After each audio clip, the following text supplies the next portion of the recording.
আমার মায়ের ভাষা হচ্ছে বাংলা, আমাদের রক্তে হচ্ছে বাংলা, আমরা বাংলায় কথা বলি। আজকে ভারতবর্ষের জাতীয় সঙ্গীত সেটা যিনি লিখেছেন তিনি হচ্ছেন রবীন্দ্রনাথ ঠাকুর, সেটাও বাংলায়। আজকে কবি নজরুল ইসলাম বিদ্রোহী কবি, তিনি যত কবিতা লিখেছেন বাংলায়।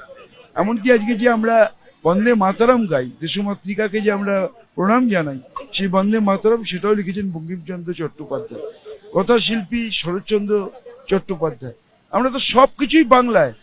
কারা কোন মূর্খরা বলছে যে বাংলা ভাষা মানে বাংলাদেশিদের ভাষা, আমরা সেই মূর্খদের চিহ্নিত করতে চাই এবং বাংলার মানুষের কাছে তাদের এক্সপোজ করতে চাই যে এরা বাংলা বিদ্বেষী।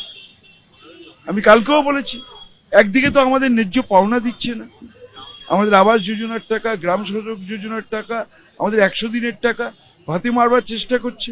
দ্বিতীয়ত ডিবিসি থেকে জল ছেড়ে মানুষকে ডুবিয়ে মারার চেষ্টা করছে। আর তৃতীয়ত আবার ভাষা সন্ত্রাস চালু হয়েছে। বাংলা এবং বাংলা ভাষাকে শেষ করার একটা চক্রান্ত কেন্দ্রীয় সরকার এবং বিজেপি করছে। তার বিরুদ্ধে আমাদের সবার প্রতিরোধ থাকবে, প্রতিবাদ থাকবে।